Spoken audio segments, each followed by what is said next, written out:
Good morning. Hi. Good morning, ladies. Good morning. We'll give some time for some more people to hop on. Okay, there I am. Is it best to mute it while I'm kind of doing a little bit of work stuff? Yeah, we're going to go over all that too. Okay. How this is going to work. So yeah, feel free to go ahead and do that. We'll be muting everybody. Perfect. And then we'll have them raise their hand when they have to. But in the chat box, you can raise your hand for Q&A. Okay. Or put in the chat your question, and then I'll unmute you. I'll say whose question we're going to go to, and we'll unmute that person. Okay. Cool. I know we got more people coming on here.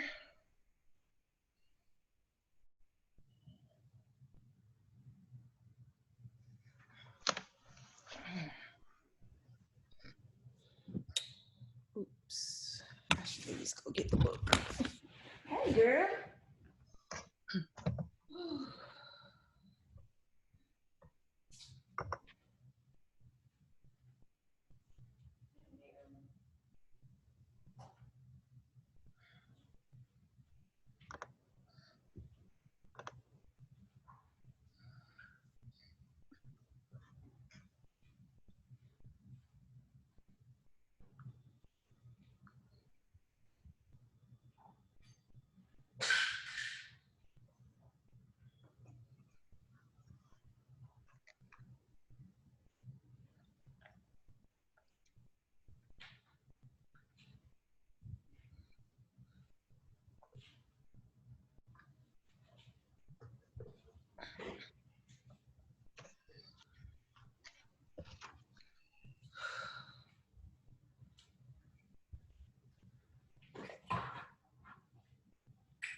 Isn't there a way to put this chat box on the side? You can change your view where it says gallery view. I think it should be in your right hand screen. Yeah, it's just giving me an option for speaker view. Yeah, click that. Yeah, and it just shows just you. But click it. Click that. Click speaker view. Yeah, and all it does is put you on the big screen. Oh no. Is the let's see.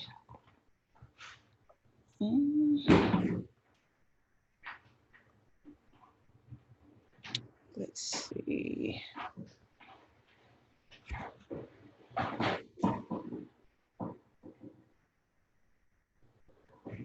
don't know why it's not. No, it's showing up a little bit weird.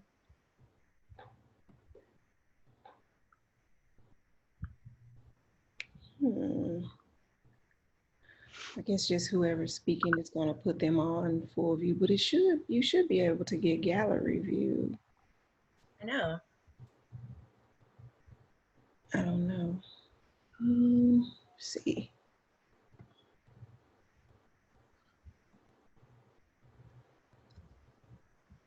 Oh, you didn't get me on as a host, huh? Yeah. You should be host. Let me do it again. Yeah, it says in the participants box, it says Olivia, host. If you go to the bottom, if you scroll on the bottom of your screen where it says participants, click on participants and a little box is going to come up and you're the host. Got it. Okay. All right. I guess we'll just give, a couple more minutes and we'll just get started? Sure. I'm following you. I'm just helping guide. I know Riddick's supposed to be coming on.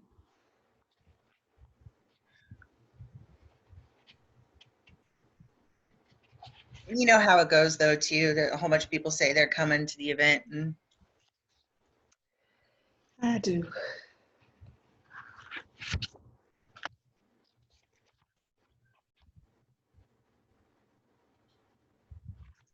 Is there a spot? Oh, I see it. Never mind. I'm gonna share this and see if we can get other people that I know into it. Oh, host disabled attendee screen sharing. really? That's the box that pops up. It says host disabled attendee screen sharing. Yeah, let me go. That means like only the host can share a screen. Let me see if we can change those settings for this meeting. Settings.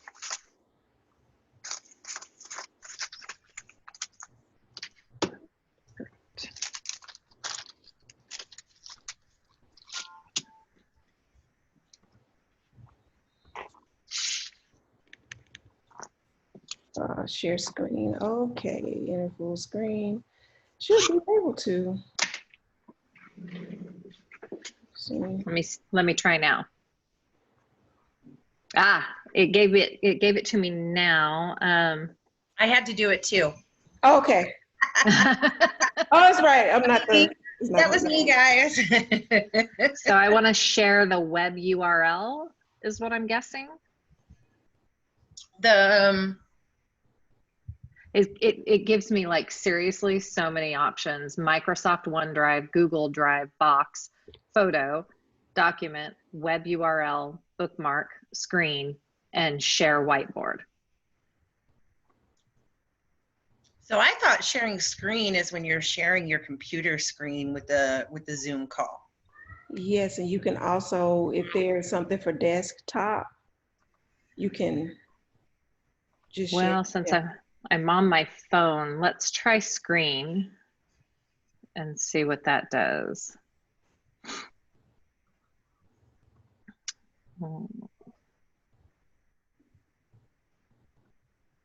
So it says exposing sensitive info during casting recording.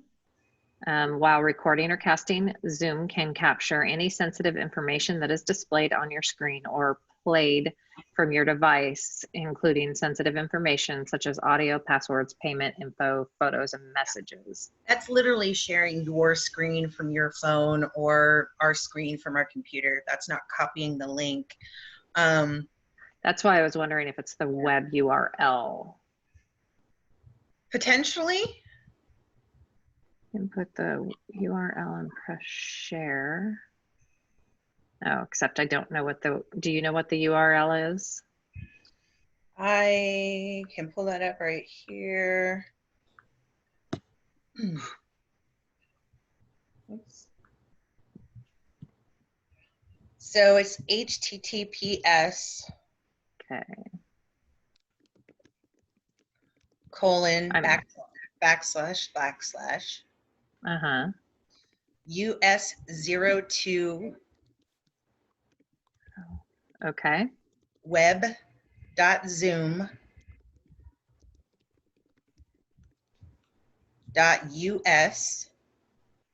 Okay. /J Okay. 843 876 Okay. 21070. Now let's see what we get here. Let's see here. Uh-oh, you seem to have lost your way. Let's help you find out what you're looking for is what it says. Yeah, see, it's just... All right, so turn off your screen sharing. Okay. All right, well, let's just go ahead and get started then. So I'll reiterate where we're gonna have everybody on mute, and then just like post in the chat Well, there's only a couple of us, so we really don't need to do that. But if we get more people, we'll do that. Since there's just the 4 of us right now. And we'll just kind of go from there and see what happens. You know, our first one here. So, of course, everything's got to be all delayed and Right. So this is Leslie. This is Dr. Leslie Taylor Grover. She is one of the most incredible, amazing human beings in the world. We have been, trying to collaborate together for the past year. And we are starting to come up with some really incredible ideas of what we want to bring to the community. She already has an amazing organization called the Assisi House, which brings healing narratives to marginalized youth. What, between 11 and 18 on most of those, Leslie? Yeah, that's our STEL program. Yeah, so why don't you go ahead and talk about that for just a quick moment in what it is that you do kind of on the daily. Oh, who knows every day. Just hi to everybody. Please call me Grover, as I'm used to being called. So Assisi House is a little nonprofit, and what we do is we use narrative and community-driven research to create programs. The program that Olivia was telling you about is the Estelle program, and it's a storytelling program that teaches advocacy and self-healing through the power of storytelling to youth ages 11 to 18, but sometimes we get a couple of 10-year-olds, and that's okay, because of the things that we're doing. We're actually going to be hosting, we had to change up this year, just for safety measures and coronavirus. So we'll be doing that Saturday, July the 18th, and it's free for everybody who wants to join. So I'll post that in the group. So if anybody wants to join in and just to watch or listen, you can. If you have kids or no kids who want to do it, it's absolutely fine. We also do a lot of work with unhoused women around storytelling and photo voice, using pictures to tell stories, and photo poetry, which is a fusion of that. And I'm a writer, so I write for Push Black, which is one of the largest Black media organizations in the US, where it's really about Black history and Black facts. And we're gonna be rolling out a few surprises. You guys are, even though it's Push Black, everybody's welcome to join. I got a question. Okay. Can you put a link to that also? Yes. I would love to see that. Yeah, I'll post a link to their Facebook page in the group. I highly recommend everybody following it. It is a great resource for even way more unknown. We're all waking up to a whole bunch of different history. But Push Black, you guys do an incredible job of finding even the more obscure and buried things that we just don't know. Thank you. There's also a podcast that you can listen to. It's called Black History Year. And season 1 is available right now, wherever you listen to your podcasts. You didn't tell me this one. I always forget about it because, my mind is all over the place these days. Right. Why would that happen? I don't know. I have no idea. You don't have a lot going on or anything. Nothing at all. I'm twiddling my thumbs. So, yeah, Black History Year is amazing. Really amazing. Season 1's out now. We are going to do a season 2. So it's good. And that, I also teach, forgot about Southern, which I'm trying to, but no shade. I am also a graduate researcher and faculty member at Southern University. I work with grad students and I teach them about community organizing, about politics, government, housing, nonprofits, and anything to do with the economics and practice of public policy and public administration. Which, if for those who may not know, Southern University is a historically Black college. which there's a whole bunch of history in regards to that for another discussion. And Leslie, why don't you want to talk real briefly about what you and I are trying to create here? Yes. Which thing? No, I'm just kidding. I know which one. The big one. Let's do the big one. Yes. About the big one real quick. Yes. So Olivia and I are in the process of creating this healing center for the Soul Shine Center for Racial Healing. And it is a center that's going to be a group of us who provide services and outreach and community work, all designed to bring forth racial healing in Baton Rouge and bring us all together. And there's just going to be all types of services that are offered there, everything from what Olivia does beautifully with touch and Reiki and CBT and counseling, all the way to storytelling and healing and learning how to use storytelling to heal yourself, to photo voice, to programs. And so we are super excited about the work we'll be doing with the Soul Shine Center. And you know, we're really looking forward to this being an amazing thing. And I'm just happy because it's this time that I've been dying to collaborate with her in this way, and it's doing it. And so we're really gonna work together, because Baton Rouge has a lot of work to do in terms of our racial healing. And just glad to be doing work towards that. And that sounds like a really great segue right there to talk about how to be an anti-racist. Yes. I would like you to take the lead on this one. Okay. Okay. And kick us off. So I want us to get the opportunity to tell a little bit about ourselves and introduce ourselves, but in the spirit of how to be an I logged off to go get my book. I'm like, you gonna need a book then without the book? I got the workbook with us in case we want to refer to that too. Perfect. Okay. And the workbook. There's some really interesting points that are raised in this book. There's a lot of information and a lot of ideas, a lot of cases. There's a lot of things that are presented in this book, and it can be, for anybody reading it, it could be a lot of information to process. It can be a lot of information to think through. So I really want to just kick off this discussion by, let's talk about this concept of race.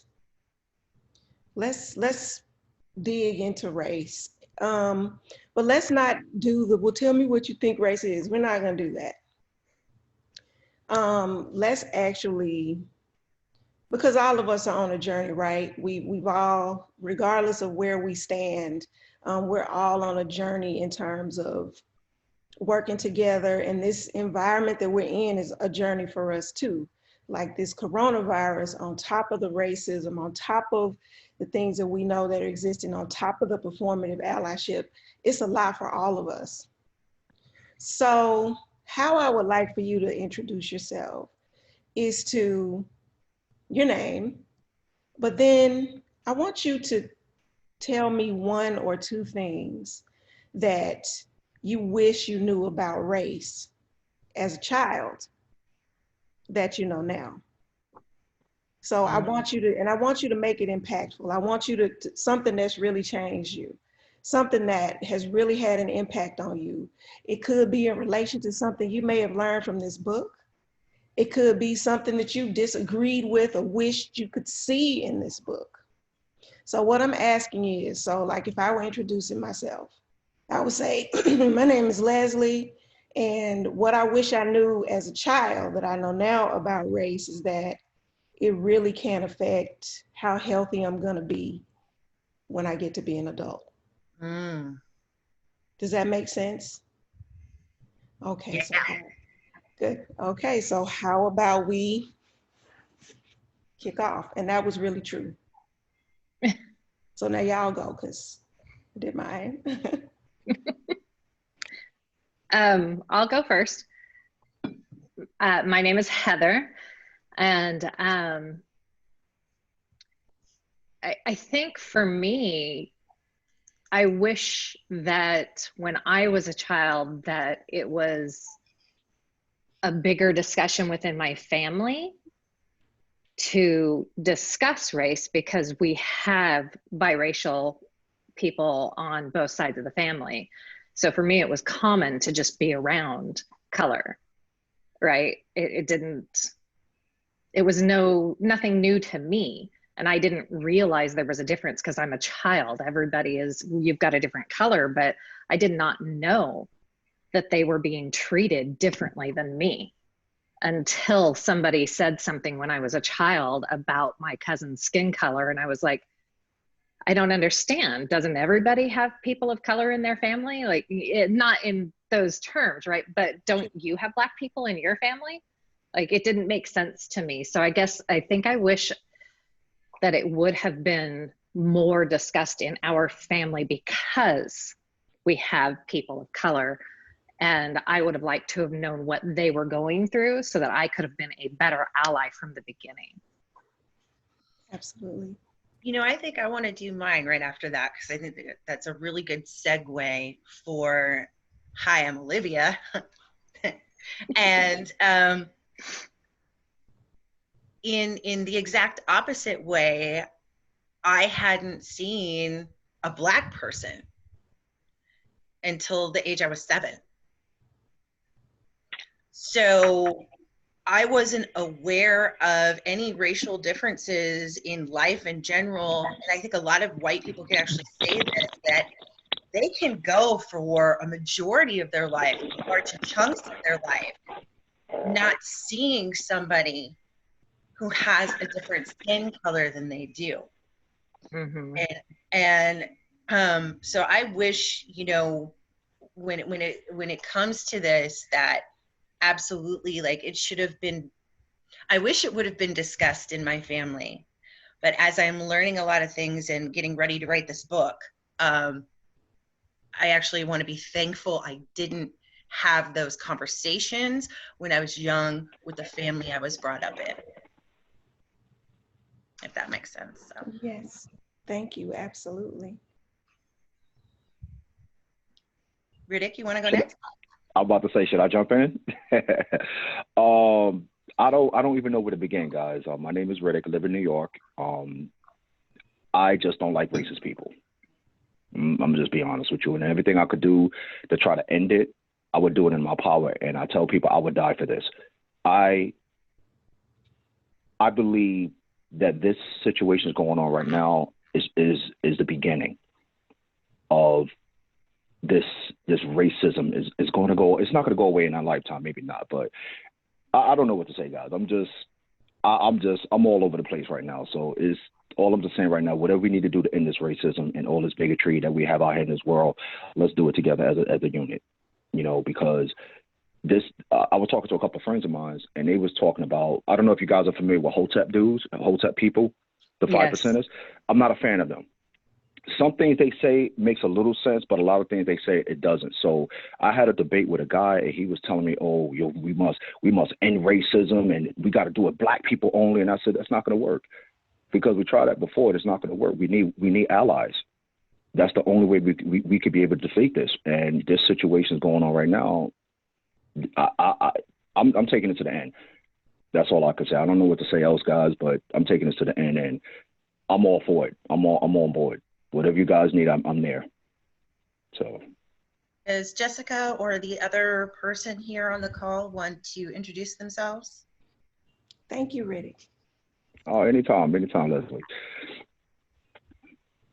Okay, so my name is Jessica. I'm also in New York, and my family is very mixed. We're Hispanic. I'm Mexican, Puerto Rican, and Ecuadorian, but I do have mixed family members.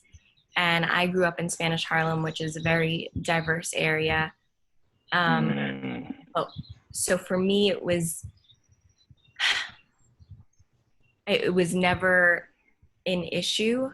The same way that Heather mentioned, you know, I just always assumed everyone had mixed family members. Everyone was, you know, accepting of other people, you know, and I moved to a different area of Queens when I was 16, and I'm more or less in that same area. I have a daughter that I'm raising in that area, and in her school, in her class, there is only one child that is not white.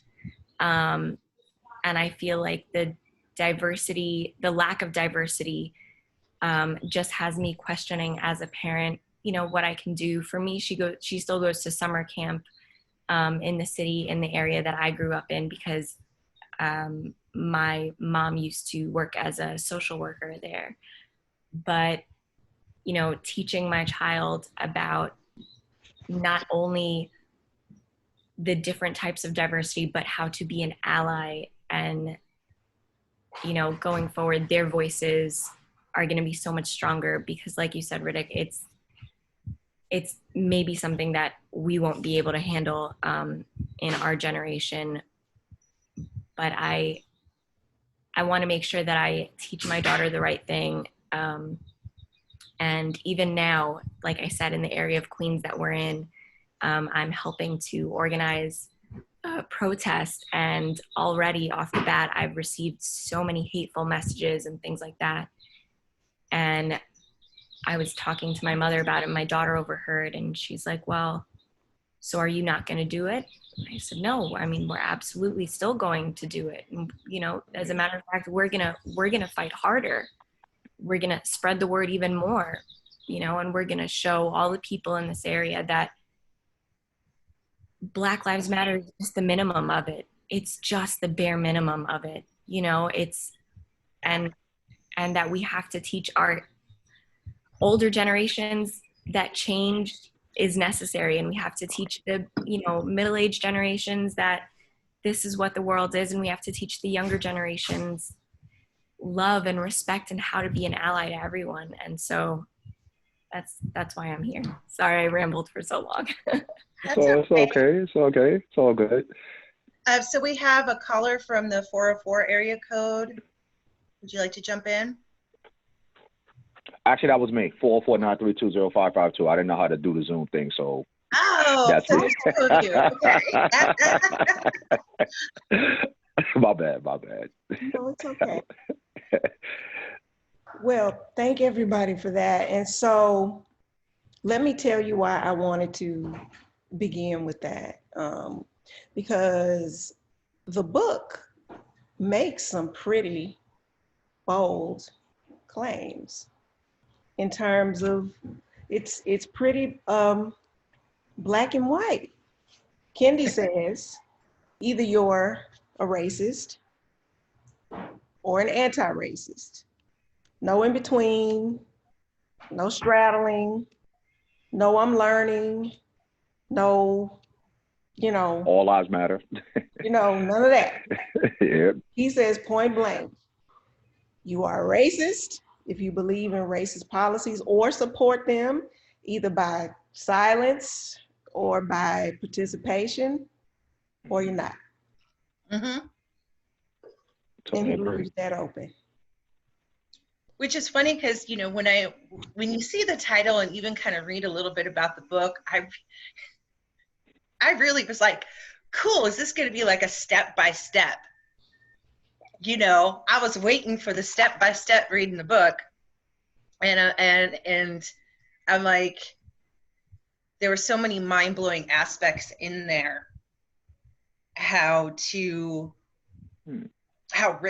Being a racist spans all colors. And even though I've witnessed that in my life, but getting like more details on how that really spans to every color and how they can be racist.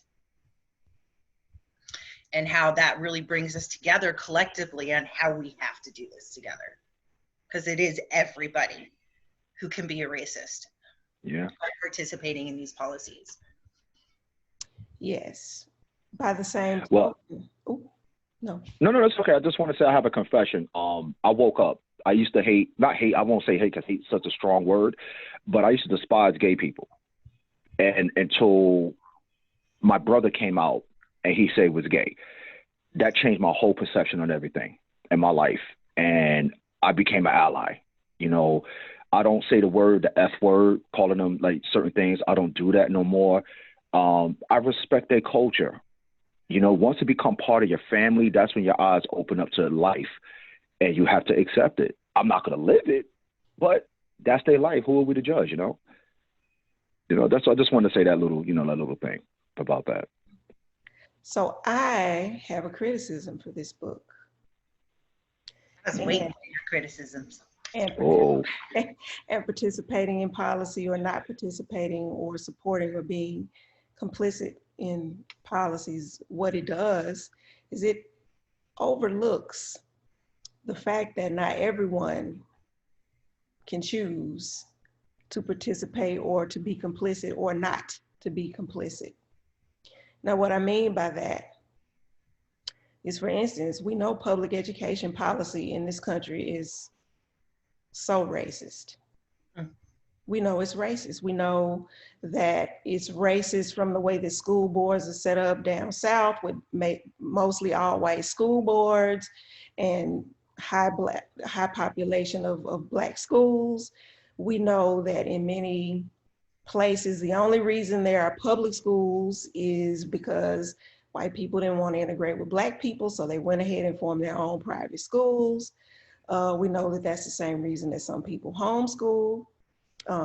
We know also that property value is tied into school funding in a lot of places, and we know that Black communities have purposely, by the federal government and housing and race covenants and redlining, which is another discussion that we can have, has intentionally made schools in high Black areas low resourced, or where they spend a lot of money on administration just to keep the school going, which leaves precious few resources to, use on students. We also know that money and how much you spend doesn't always serve as an indicator of how great a school is, but we do know that just to have the bare basics does make a difference. And when you look across the spectrum, by and large, the schools are Black and poor in isolated urban areas or rural areas that suffer from this. So if we go by just the definition in this book, knowing that it's racist, that's to say that all the kids who go to those schools, all the parents who don't own land, all the renters who don't necessarily have a say-so in where their kids go to school are racist because they're participating in those policies. And we know that while we can talk about how to be racist or anti-racist, one discussion that really fell short in this book was that of power and agency. Completely agree on that. Yeah. So I think that and that was another reason I wanted to start with that question about you thinking back to what you could have known back then that you know now that would have made a difference, simply because if you think about the way most of us experienced childhood, none of us had very much agency. But I didn't have any agency. I'm as country as a mason jar. My parents still live in a brick road in Mississippi. I mean, on a dirt road in Mississippi. Cotton fields, soybean fields, Milo fields, all over the place. Go outside at night in Mississippi and mosquitoes will eat you alive and carry your corpse off. Okay. I have two really good, amazing parents. My family was not poor at all. They were leaders and servants in the community, but I didn't have any more agency than the child who suffered from poverty. We all went to the same school. We had to go to school. We had to do what our parents told us. And we learned what it was we learned based on where we stood. We didn't have any agency in a lot of the decisions that we would consider to be very racist. And the reason that I want, sorry. Sorry. I have a question in regards to what you're saying there, and kind of what he seems to be pointing out in the book is how that lack of agency sets even the Black community and viewing themselves in a racist manner. against each other. Yes. And what we really, and there's another book that I want us to discuss, or another thing that discuss, and it's called Post-Slavery Traumatic Disorder or Syndrome. But basically, it talks about historical trauma and what historical trauma looks like. And it's just recently been considered with Black people. Like historical trauma all started with the Holocaust victims. Post-traumatic slave syndrome, that's it. Joy Is degree. this going to be for August? Okay. I have a list for August. Yes. Well, I won't give too much away, but basically it's a psychological reaction.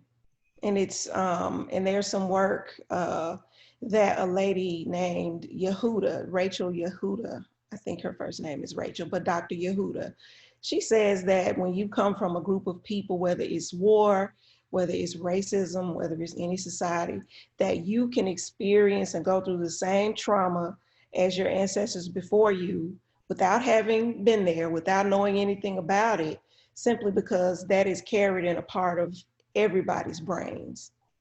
Okay, it could and that is going to lead me to the next point. And y'all, please jump in. I don't want to do all the talking. And that's where, when we think about race and when we think about agency, everything is white centered. And I love the point that he makes. White is an ethnicity. White is a race. White is a culture. So let's think about that. Let's process that. What are your thoughts on that? How would you describe whiteness? White culture, not whiteness, but the white ethnicity. That always seems difficult to break down, because when I think of white ethnicity, I think of like my Irish ancestors or my English ancestors, or, you know, once Italians were classified as white, my Italian ancestors. And I think that is separate from white culture of America. Okay. Will you say more about how it's different?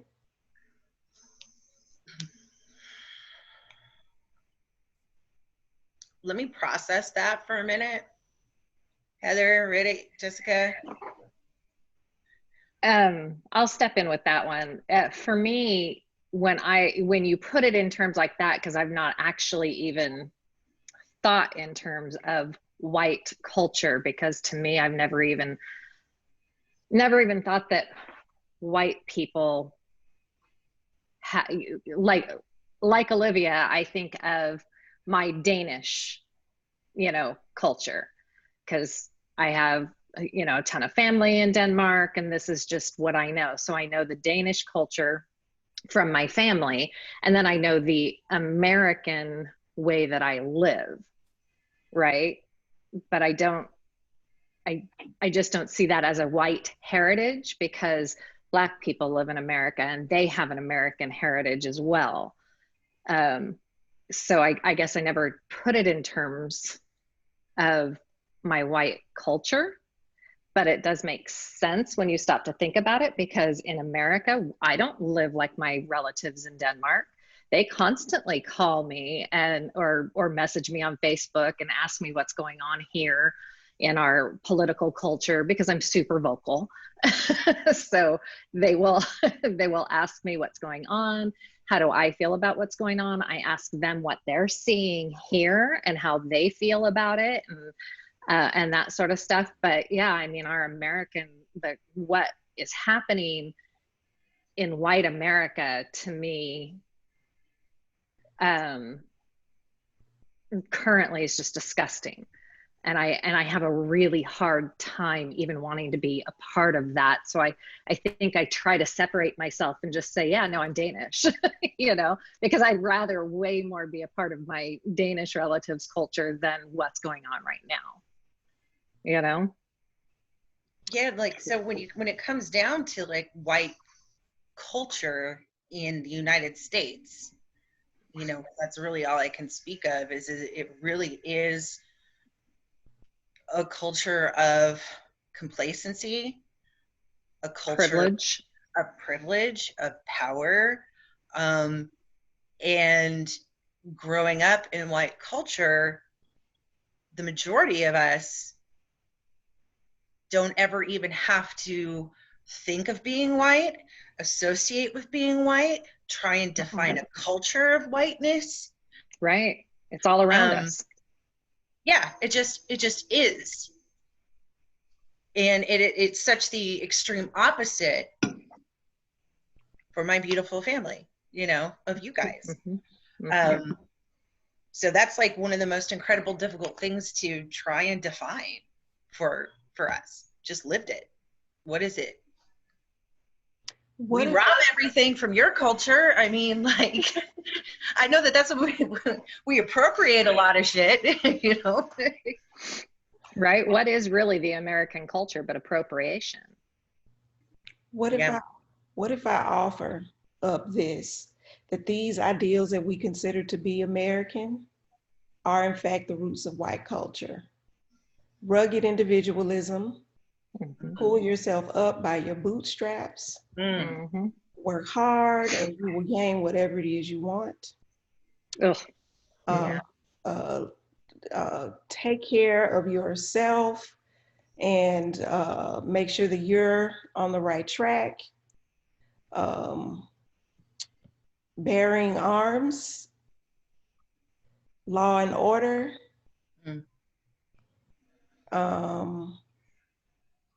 apple pie, no. French fries. Well, yeah, I'm appropriating French fries. So, you know what's every day.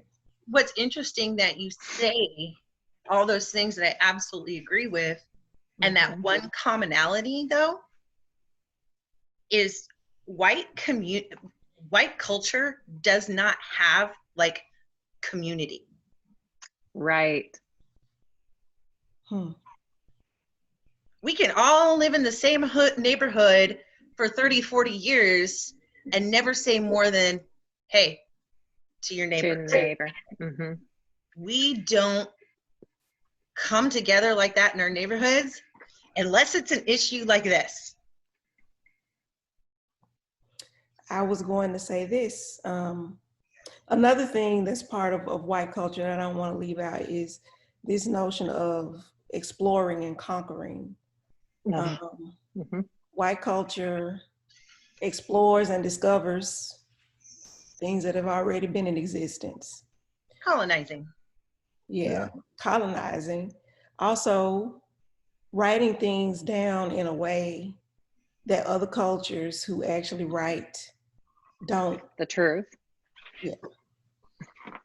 You know, so when we think about white culture in the United States, and y'all help me with this, ironically, as you have said, the things that actually solidified white culture actually tended to be in opposition to the development of other cultures or other cultures getting rights. So for instance, when we look at lynching was started named after the brother of the guy who discovered Lynchburg, Virginia. Yep. And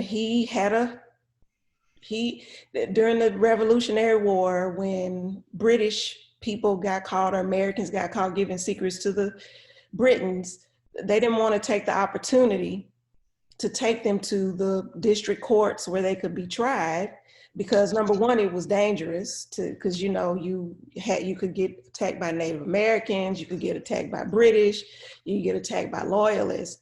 But number two, it was also very expensive to transport prisoners. So Charles Lynch sent a letter and asked if he could try people or have a community try people and punish them just temporarily, just during the war. And it was fine. We didn't actually bring race. And so white people actually were lynching other white people as an act of war and as an act of solidarity before it got racialized. And as a matter of fact, Lynch was a Quaker. And when a Black person that was free had an issue against him, he's lynched white people in favor of Black rights before. So he has a very storied history. But I say all that to say, when we think about white culture and what it means and how it manifests itself, it has some roots. But one of the difficulties in terms of why there's such a hard time defining it is that it often changes. Mm-hmm. And you guys, let's talk about this. How do you think white culture has changed do you think white culture has changed from the time that you were growing up compared to your time now? If you do, how? What does that look like? I gotta help a customer real quick. Hold on. All right. I don't think white culture has changed. Okay. At all. I think how it is enforced has changed. Okay. So, I mean, gravely, there are people being lynched right now. We have not missed that news.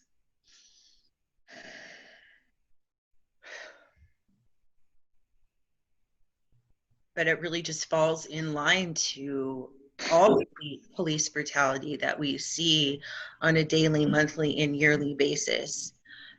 Not to mention the ones we don't see. We don't see behind the prison bars. We don't see the stories of the small town police, and people aren't recording. There's so much modern day lynching happening that we don't know about. Mm-hmm. So I really honestly don't think it's changed at all. I think it's just Hidden more. a different avenue of how it's delivered. Mm-hmm. What do you guys think about what Kendi says I'm calling them policy recommendations. But that's not what he calls them. Let's see, what does he call them? I guess his solutions, his answers, if you will. I want to yeah. His answers to how to change racism within policy. Yes. Or any other way. Or any other way. Yes, and Jessica, feel free to jump in. We definitely don't want to exclude you from the conversation. Will do. Thank you. I'm trying to remember. I'm trying to go back to that, Well, so if I'm correct, how I read it was he was stating that we couldn't change one without changing the other. We have to change the racism within the individuals as well as the racism within the policies, because if the individuals don't change, they're not going to change the policies. And if the policies don't change, the individuals aren't going to change. True. Right, and he talked about, so what if racist policymakers have neither morals nor conscience, let alone a moral conscience? Right. So that makes it like incredibly difficult when reading what he has to say there on how we step forward, like through that, because we all know policy change is super important and difficult to do at best. Very. Yeah, they just shot down the disqualified immunity here in Louisiana last week. So time to start passing around a change.org. Sign a petition? Yeah, I'm gonna create one and start passing it around and see if we can Nice.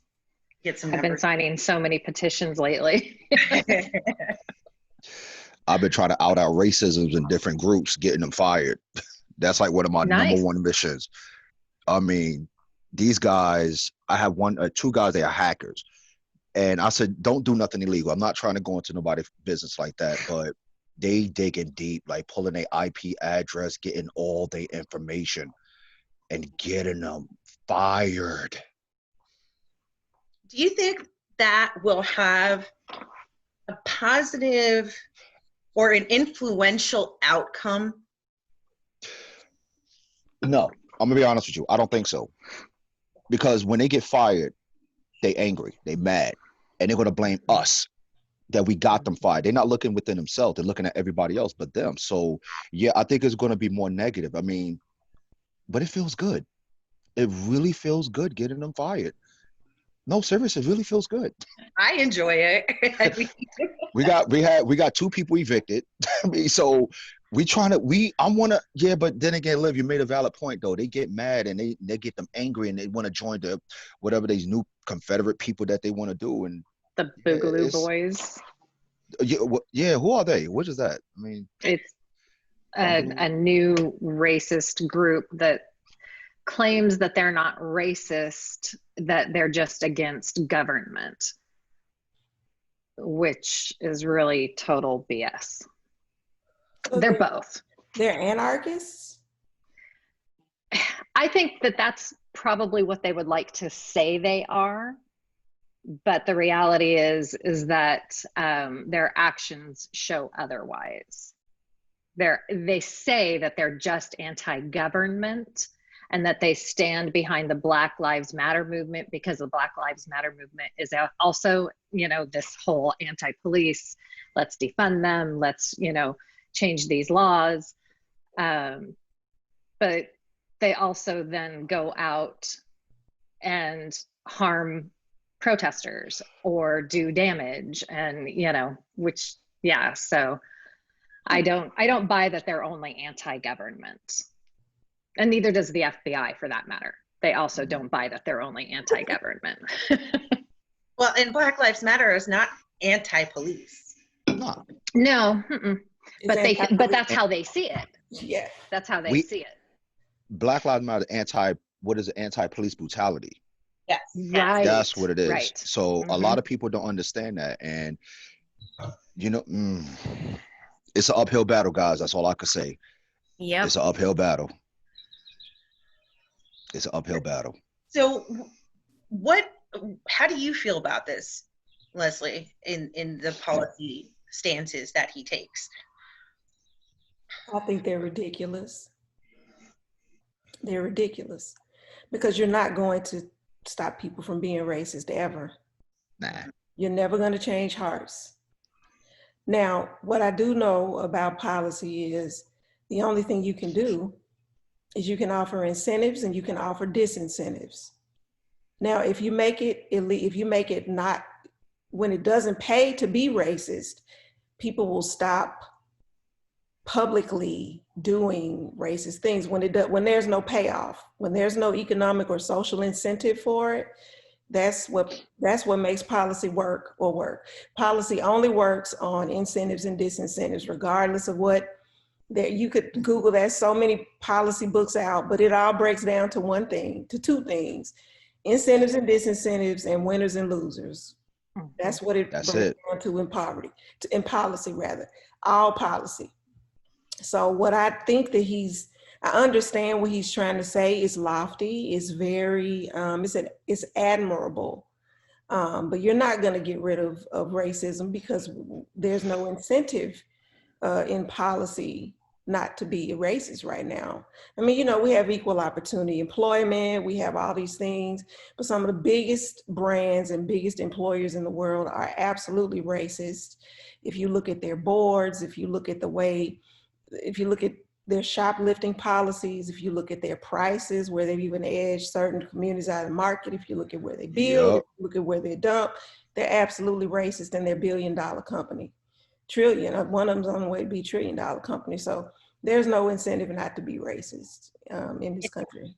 And I think that's like one of the key points with like Represent Us Corporation, and how they're trying to make a change. And I think a really important first step change is making sure gerrymandering's illegal. Yeah. Because it really is about hitting those pocketbooks in a very important and effective way. And when we cut those pocketbooks off from politicians,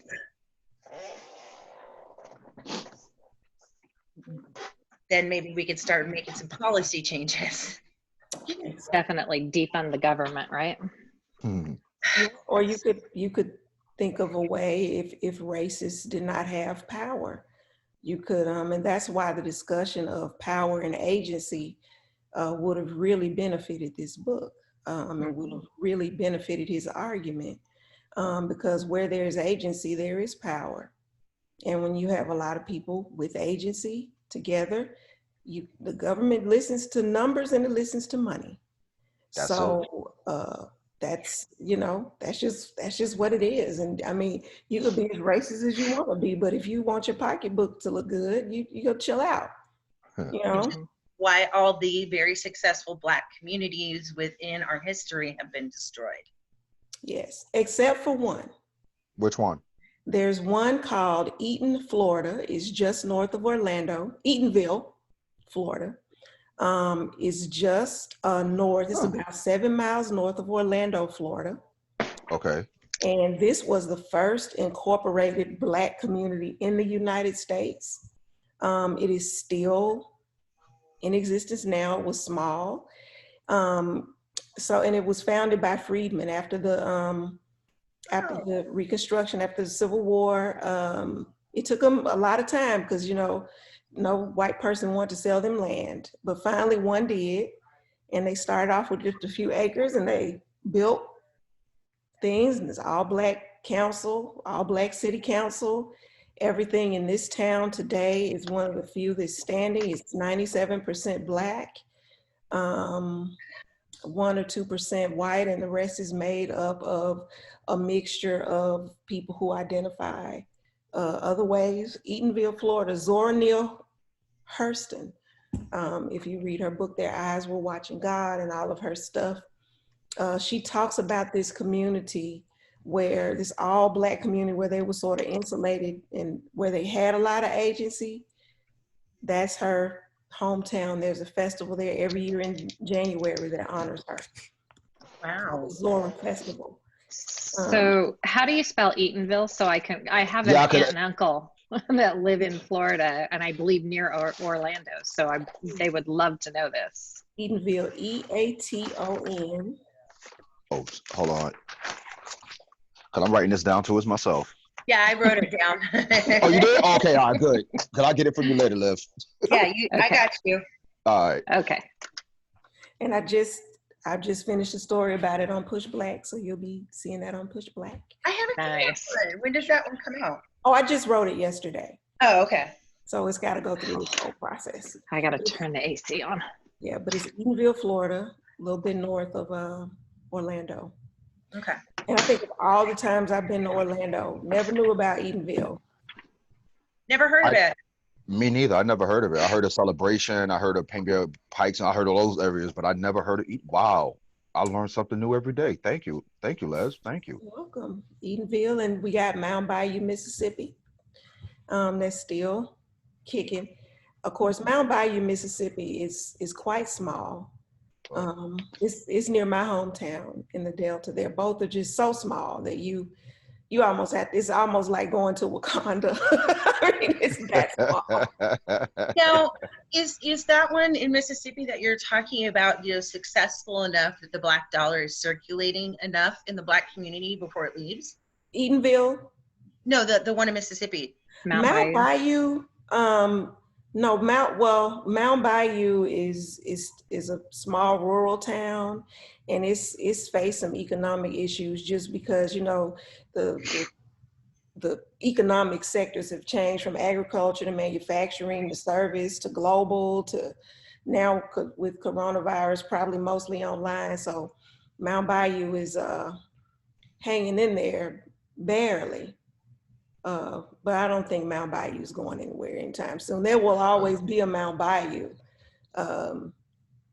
So would that be because, you know, Mississippi is still one of the most segregated states in our nation? Is Mount Bayou more of just a segregated portion of Mississippi than it being a Black economy? No, Mount Bayou. See, so this is the thing about Mississippi. Mississippi used to have, but right up until right after World War II, Mississippi was the largest seat of Black power in the United States. Right. Had Mississippi, and particularly the Mississippi Delta, had a lot of the things that started happening not happened, Mississippi would be the deciding factor in any election that we have in this country. Wow. So a lot of the white farmers, as well as the USDA, they saw this. So they began a land grab, because in Mississippi, land is tied to voting, was tied to voting. So they got those people out of that land. They ran them out of that land. They stole the land from them straight up. The federal government refused to help. So they all went to Chicago, and they all went to the Midwest. And that's why when people are like, well, why did Black people become Democrats? It's because of that right there. Black people went in search of their political power from Mississippi to get back their voting rights. The Republican Party was like, y'all are not fixing to get in any leadership positions. You're just not. And so the Democratic Party was like, you can get in leadership positions. And so that big, powerful block of Black people from Mississippi, especially the younger ones who were looking for political power to get voting rights and to change things that were coming up right on the cusp, they were coming back from World War II. They were like, we fought for this country, we need our rights. That's when you saw Black people exiting the Republican Party largely and going to the Midwest and going Democrat. They wanted power to be able to do that. But that all of those little Black communities that you hear about in Mississippi, Mount Bayou, Glendora, Tutwiler, that are in the Delta, every single one of those communities was when the Black people were like, we don't care about anything you white people are saying, you're not getting our land. And the white people were like, oh, yes, we will. And they're like, oh, no, you're not. And then the Klan was like, oh, okay, well, we'll just kill your children. And so the Black people were like, well, okay, well, we just going to Chicago, fuck this house, bye. And that was what you saw. So all of those communities are Black owned, not segregated. It was like the Black people were like, this is our land, this is our political power. So when you go through Mississippi and you see these little Black places, these were all Black settlements. These were powers of Black voting, and the USDA and white people ran them out. And now what you have is insurance companies who have come in and put them in a land trust. Ridic. I'm sorry. Bored you. No, I was yawning. I didn't get no sleep last night. Did we keep you up? No, I didn't get. Listen, I was up partying last night. That's why I was like, I apologize. I'm not on me, but I'm here. I'm here. It's just so loud. Oh, it was that loud? Yes. That like what 3 or 4? Like I'm like, wait, what did I miss? What did she say? Where's your coffee with it? About Mount Bayou, Leslie, but I couldn't turn myself off. I apologize, guys. My bad. My apologies. My apologies. My apologies.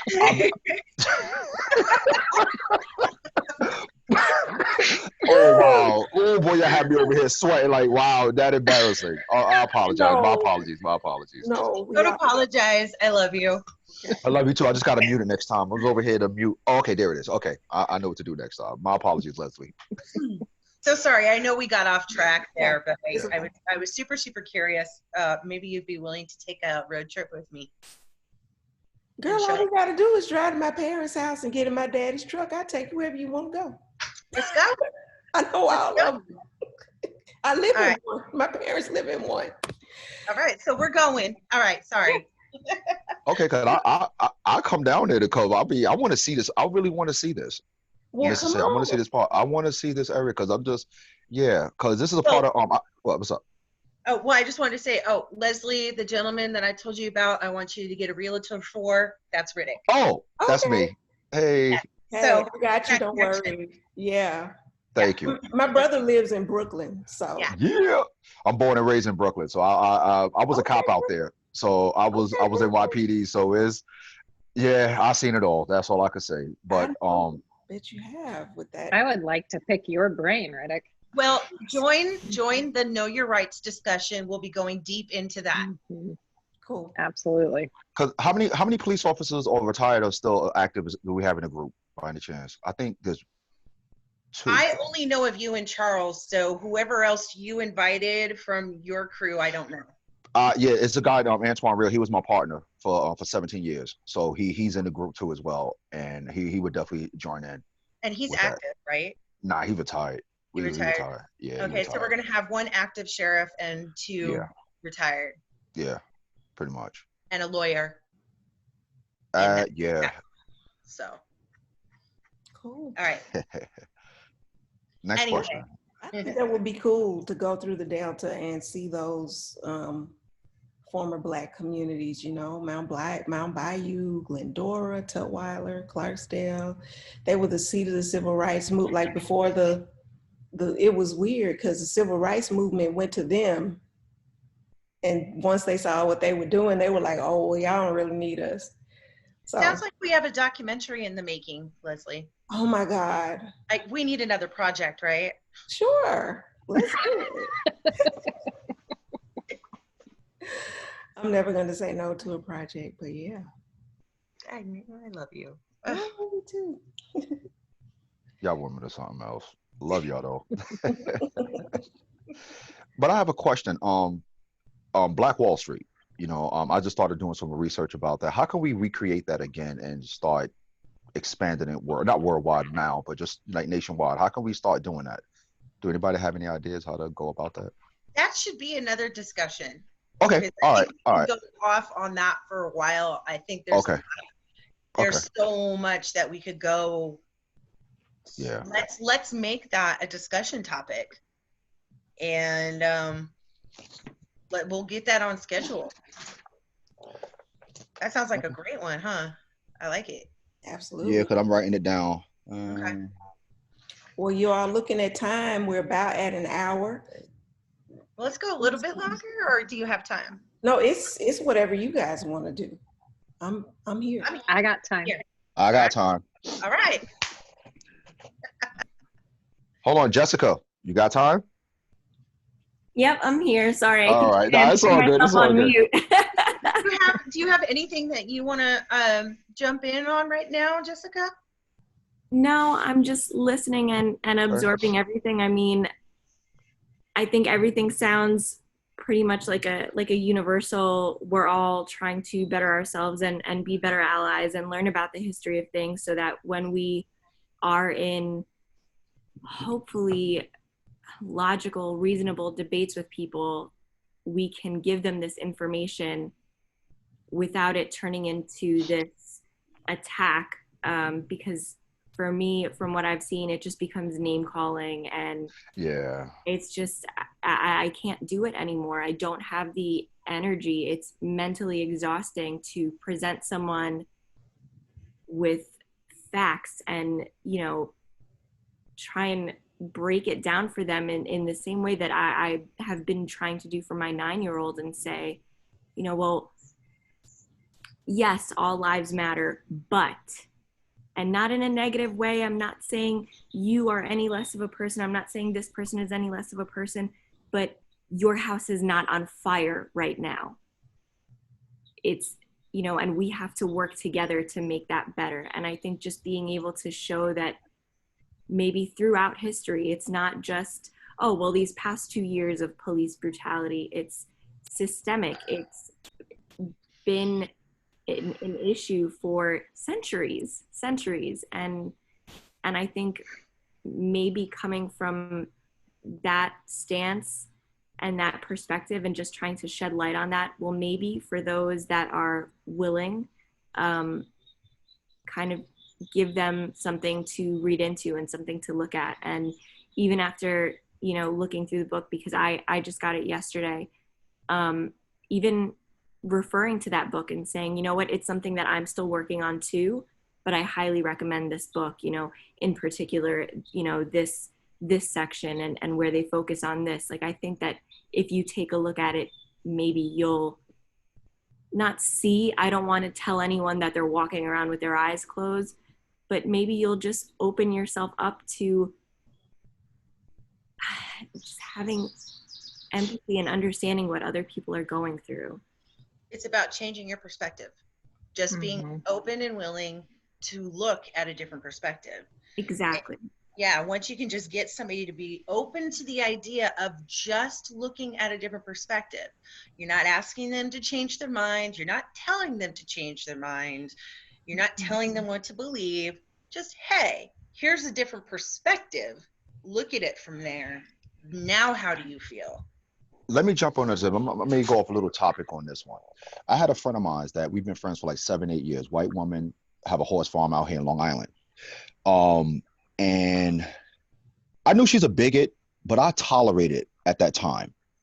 So when this whole stuff went down, where Mr. Floyd got killed, and she got a lot on her side of the family. She got a lot of police officers, and you know how police officers, the state troopers, they the worst. So they don't care. They talk and other. And so all of a sudden, she was basically telling me, we got into a debate about that. She was telling me, well, he was a criminal. You know, the little Reddit, what most people would say, he was a criminal, but, you know, he should have complied. And I brought into perspective. I told her, how would you feel if that would have been me? She got quiet. She got quiet. And she had nothing to say after that, you know, and I think I changed her mind. I don't think I changed her mind, but I think I gave her a different outlook on how it was. Because if once it become personal, you know, that's when I had to let her know, you know, if it become personal, you gotta help. So, but I had to cut her off. I cut her off because she's not there. She don't want to be there. So it sucks. Just want to say that.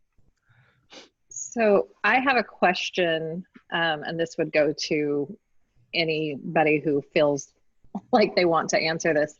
I have a hard time. So I get where Olivia is coming from when she says maybe we can change their perspective. What I have a hard time with is when people say to me, racism is a perspective.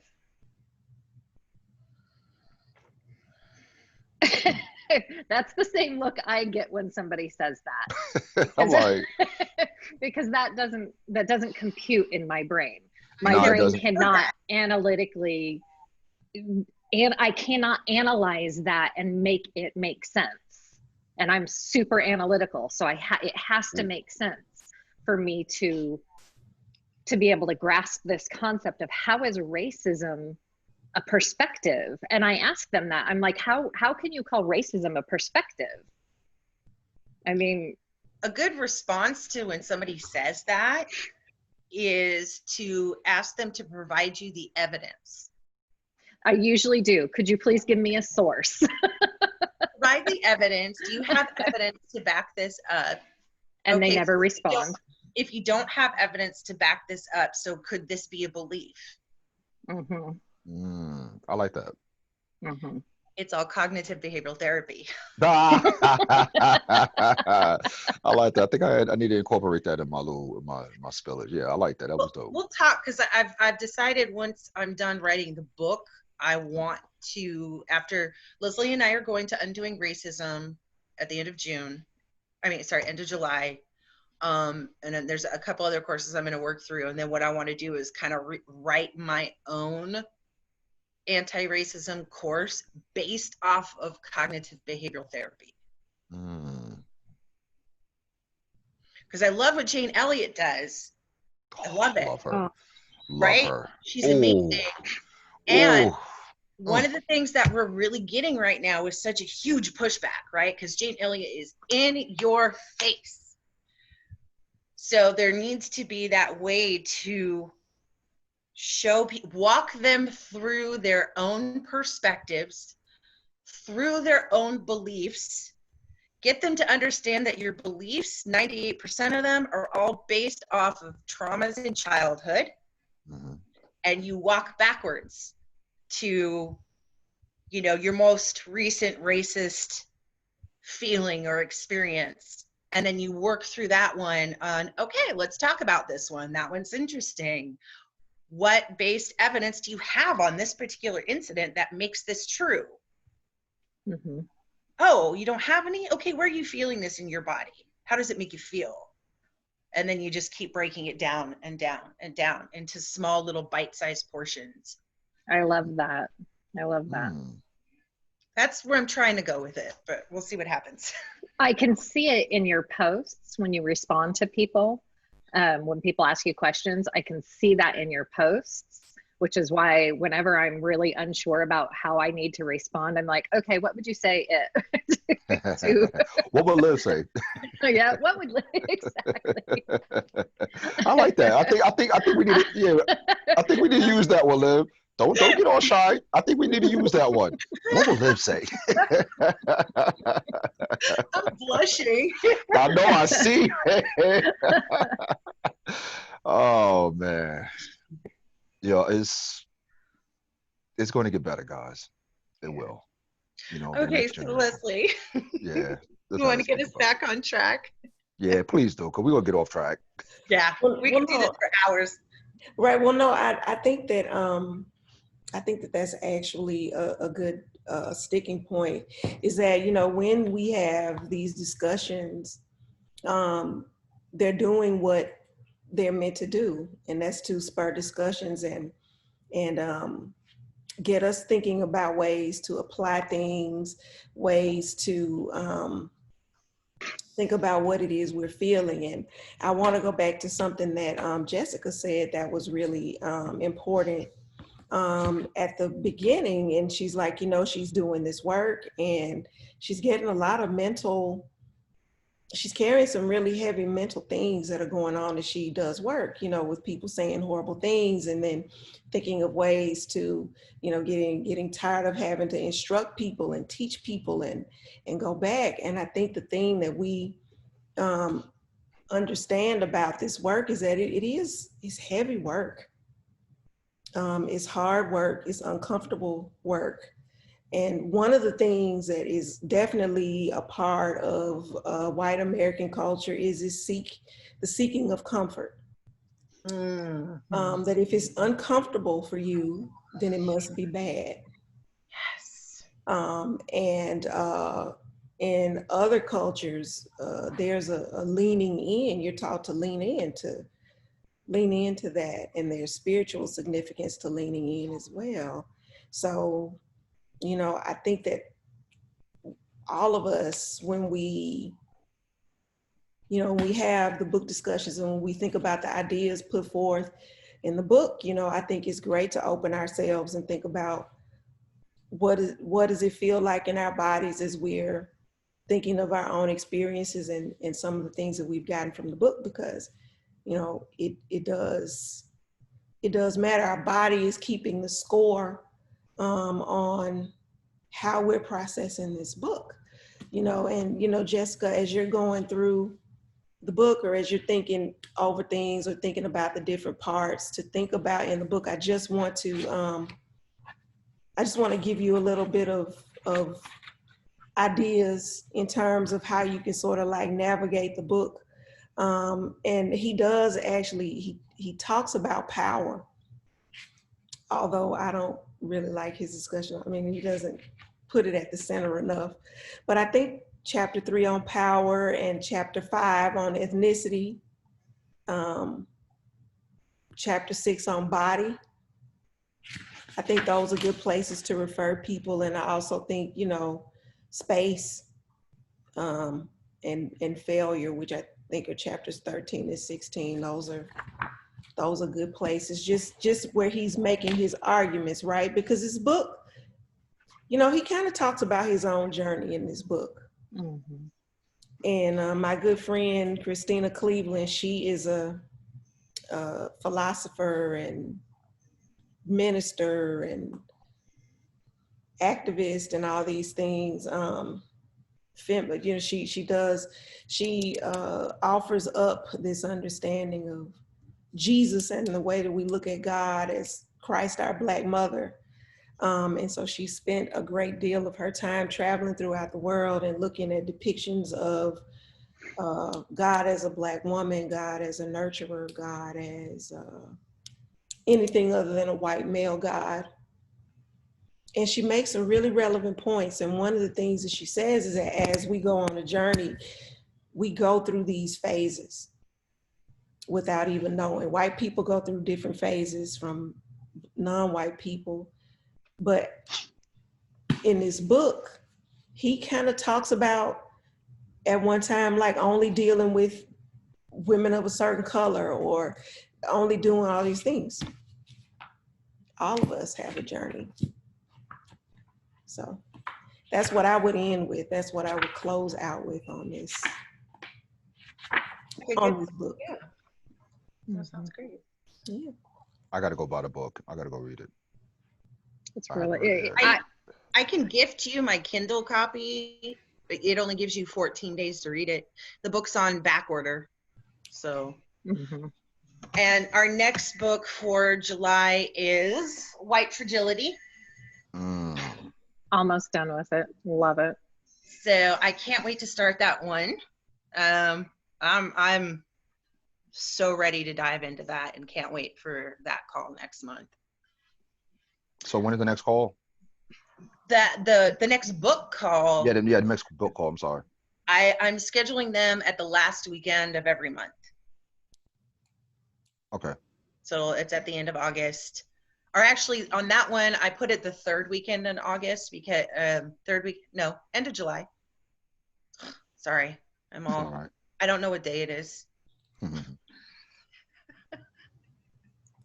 Neither do I. It's Saturday the 27th. Thank you, Heather. You say that because you're in front of a computer. No, I say that because I kept it in my brain because I did not want to miss this call.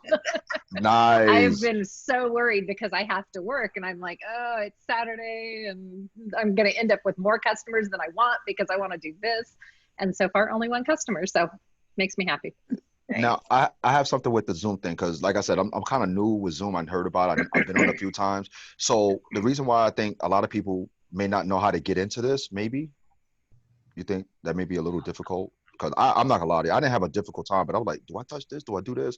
So how could we, educate the people to how to, I mean, I know it's there in plain sight, but how can we make it easier for them to join? Well, I dropped the ball on continuing to post the link Okay. on that one. Okay. Leslie posted it once. I posted it once in the group or in the invite.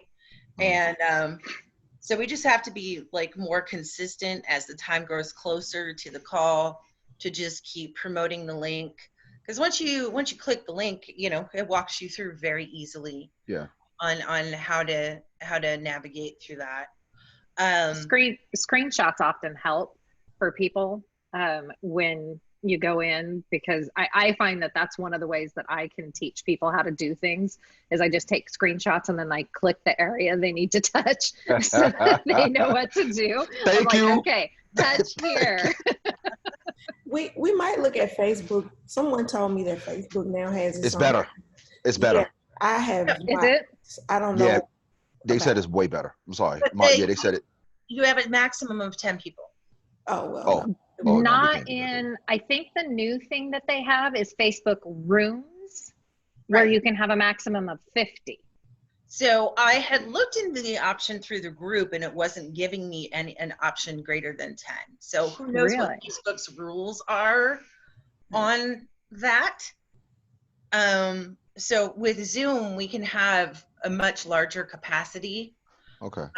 And then, as this continues to grow, we can actually have it live in our Facebook group. Oh, that would be dope. Right. There's a way to connect it. Leslie knows how to do that, where you can connect it. So if they don't want to go through Zoom, they could just watch the live feed to the group. And then, of course, we're going to be putting the recordings in the group as well. We'll just post the recording in the event. Maybe, I don't know, in the feed, whatever. How is everybody feeling about today's discussion? And what do you feel that we maybe need to bring into the next one? Gosh. I like this discussion. I want to cause one to yeah, I liked it. I liked it. I liked it. I know I was going on a tangent with different things, but I could see, yeah, I like it. It's a start. Let's put it like that. It's a start. It was You know, very as far organic. very, It was very. very organic. It kind I of led liked it. itself almost. Yeah. Oh, Leslie, thank you for keeping it in order for us. You're right. She had to keep bringing it back. Yeah, you kept bringing it back for us, and I was like, yes, because yeah, it was Which is cool. never the role I play in any group. So I'm never. Nah, it's cool. It's sometimes we need that, you know. And thank you for that. And that's Seriously. why I want all of us admins and moderators to take turn on being the lead, you know, Gotcha. in the discussion. So Okay. you let me know which book you want to lead, Riddick. And I think Okay. I think I will lead White Fragility. Okay. You know, I'll be the one to lead that one, with your all support, of course. Of course. Yeah. I gotta get a book for us then. I have to get a good book. Well, and then this one's for August. Post-traumatic slave syndrome. Wow. Mm. By Dr. Joe. I never read that one. And then Interesting. I definitely want to throw in the hardcore stuff like the Willie Lynch letters and the ice. That what else? The new Jim Crow book. Oh yeah, those things. Oh, I have that one. That one is amazing. Amazing. Mm. I like the gut punch the Willie Lynch letters gives you. From page 1, it is a gut punch for anybody who can recognize themselves as freaking human. What was that? And that book is called The Willie Lynch letters, 400 years of making of a slave. Yep. If you Google it, it'll pop up. The making of a slave. It will pop right up. Oh, my book list is getting longer and longer. I was in a group yesterday, and somebody Here you go. Here's what it. Oops. I want the cover. Let me. Oh, you have to tap on the page and get the 3 bars. Are you on your Kindle? Yeah. Get the 3 bars, and then the 3 bars, I think, show you the cover.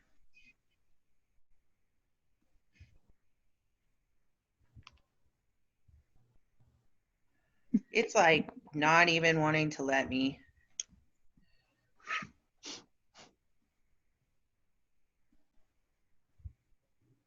Yeah, it won't let me.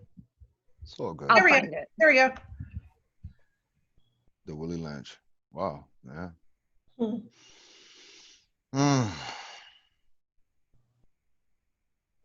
Yeah, how to make African American slaves for 1,000 years. That's the name of it? How to make, oh, okay. Get comfortable with that uncomfortableness. Oh. That is the most important thing that we can tell any white person. Get comfortable with the uncomfortableness. It is not going to end. It is never going to be easy. Nope. Nope. You're going to cry. You're going to get angry. Just please do that with another white person. Yeah, I've been doing that for months now. I mean, have you lost any lots relatives? of tears. Not to police brutality. Okay. But it's just because I have so many relatives that are so close to my heart. Every time I see one of those videos, is all I see is their faces, and it just kills me. It kills me. Yeah. And I helped to raise a boy. My son's young.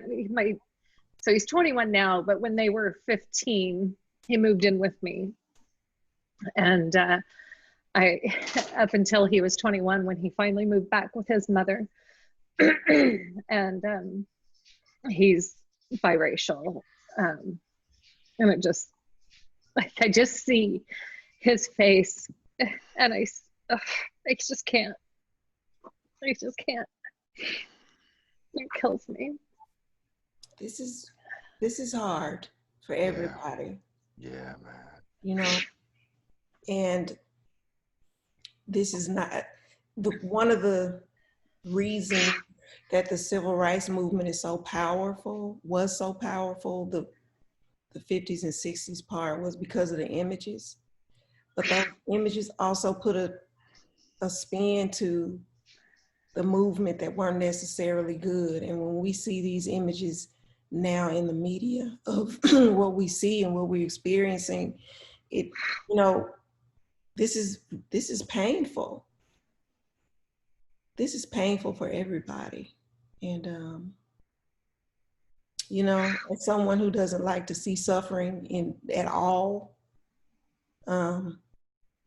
you know, it's hard for us to process in so many different ways. And, you know, I just think there's, and I, you know, I just believe in kindness. I just believe in kindness. And it's unfortunate that sometimes it takes pain to bring out kindness in people where we normally wouldn't even see them extend kindness.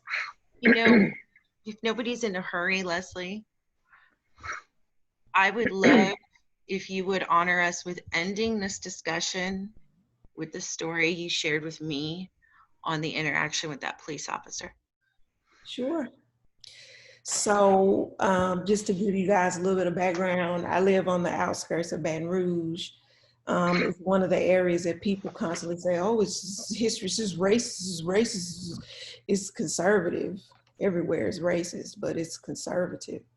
And so I was at a gas station, and I pulled up and started pumping gas, and there was an officer, a white officer from the local smaller station. He was pumping gas. So it was like I was here and he was like facing here. Mm-hmm. You know, you can feel somebody kind of just looking at you. And then, you know, looking. So he kept looking.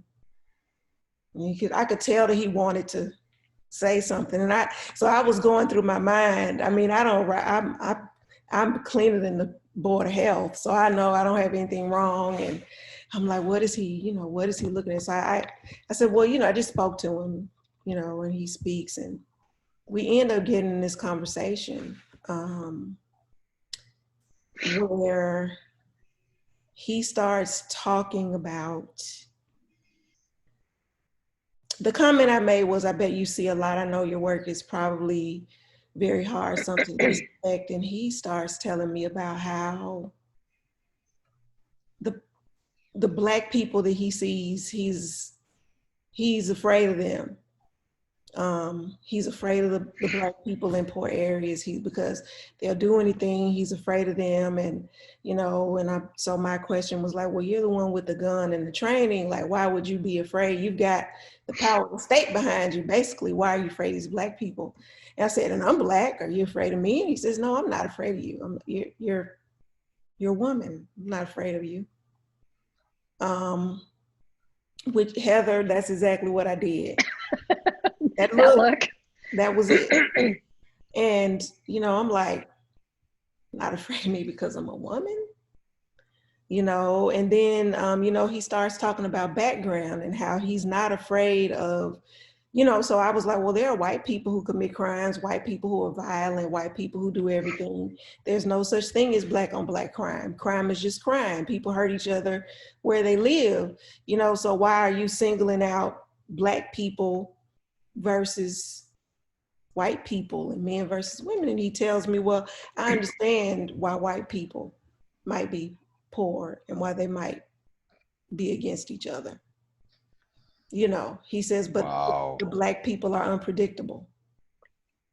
You know, I don't know what they're gonna do. And I you know, I'm police and that. So I'm listening to him and we have a really good exchange, but the issue is that this is a law enforcement officer, you know, and number one, I'm not, it doesn't take a lot to, I mean, I'm not easily offended, You know, and I wasn't even offended so much as I was just interested in why there was so many threads in that conversation, from poverty to place. But I think the thing that sat with me the most is why he wasn't afraid of me as a woman. Like, my womanhood trumped my color. It trumped everything else. I could have been poor. I could have been in that neighborhood, but because I was a woman, he wasn't threatened by me at all. Insert the lack of intersectionality in our civil rights movement. Yeah. Yeah. See, the thing about the civil rights movement is the same thing that I think this police officer actually lives and proves. Is like, he wasn't afraid of me as a woman because he knows that there's a power differential between men and women, especially in the South. You know, it's like, oh, I'm gonna, and I was telling Olivia, you know, like flying and traveling, I'm like when I fly to the West Coast, when I fly, I love flying in the South because I never have to touch a bag. Because some man is gonna pull it down for me if I got one. No doubt. They're gonna put it, if it's heavy on the baggage claim. Some man, coming back from Cuba, these big old huge bags. I'm coming there, I didn't touch a bag. But boy, you go out to the West Coast, you're like, ugh. You're on your own. They're like, could you hurry up? We trying to get by. You could throw New York in there too as well. Yeah. Yeah. But like, I one time in New York though. Huh? I got one time from New York. You have those heavy bags who look you down up and like, you better pick those bags up yourself. They don't. Yeah, New York don't care. Yeah, they're like, you need to move, ma'am. I'm like, I got in trouble for putting together a bed yesterday by myself. What happened? I said I got in trouble with Anthony for putting together a bed by myself yesterday. Oh yeah, we don't do that. Why didn't you ask me to help you? Why did you do this on your own? And I'm like, I'm from California. I have to do everything on my own. Yeah, I'm from Oregon. I have to do everything on my own. I'm sorry. I feel you. And Oregon can be a whole nother discussion topic. About Oregon is beautiful, but well, no, is beautiful, Oregon's racist history. Vanport. Deep, where it wasn't in like 1971 where it was legal for a Black person to live in Oregon. Live in the city limits of Portland. Right. There was one town that was a Black town that they flooded. There's a whole documentary. Vanport. Thank you. I couldn't remember the name. I gotta write that one down. Word, send me that one. Cause wow. Yeah, Vanport. Yeah, we have a huge racist history. Big time. And so that's why one of the things I like to really incorporate, and why I always hate some of the most racist interactions I've seen being in California, is because people need to understand there's this perception of like West Coast being really progressive or New York being really progressive, when the truth of the matter is it's a bunch of lies. Yeah, it is. It is. It is. Yeah. I mean, like, when you go into the inner city, you get more progression, but the further you go out, it gets bad. I mean, I lived for 2 years in a little city called McMinnville, not even a city, town. It's a little over an hour outside of Portland. And I grew up 20 minutes outside of Portland the majority of my life, but these last 2 years, I literally just moved back. Last 2 years I spent in McMinnville. One, you hardly saw a person of color. And the amount of people that are out there, the Trump supporters, the Confederate flag flyers, you know what I mean? And it's just, so the further you get out of Portland, the worse it gets. Yeah, I had a friend of mine who in Junction City, her house got tagged with the N-word. Would not doubt that in the least. Oregon City is 20 minutes outside of Portland, 20 minutes outside of Portland, and people were getting tagged. Their homes were getting tagged. Wow. So it's a really important thing to talk about in our group, and we can continue to, you know, pick these discussions that we can have, because people hear racism and their first thought is the South. Yeah. Mm-hmm. But it's Right. all over. Yeah. So It's in the DNA of the United States. I That's like Yeah, what it it is. is. What happened? DNA of the United States. Mhm. Oh, I got that from somebody else. I didn't came up with that. I still like it. I still like it. I just won't give you credit then. No. I'll take the credit. I'll take the credit. I'll take it. But all right, but ladies, let me head out. Let me go. No, let me get some sleep. I have to get some rest. But thank you so much for this. Liv, thank you for putting this together. And just hopefully next way, and hopefully we will get a bigger crowd and just get more people on board. As we go, we will. Yeah, it is. I'm excited. I'm happy. And yeah. Yeah. All right, brother. I love you. All right, guys, I'll see y'all later. All right. Nice to meet you. Bye. Leslie, Thank you, Heather, guys. and the other one. All right, Jessica. All Oh, she right, can't see me. bye-bye. You can't see me. Thank you, everyone. Thank All right, you. guys. All Bye, right. guys. Okay. Let's Y'all all. take care. Yeah. Okay, let me- Bye. Thank you all so much. Thank you, Leslie, You're Nicole, welcome. Thank or you. Jessica, Nicole, and Heather. Thank you all very, very much. And Thank y'all. any Thank you so much. ideas, input, anything, feel free to message me.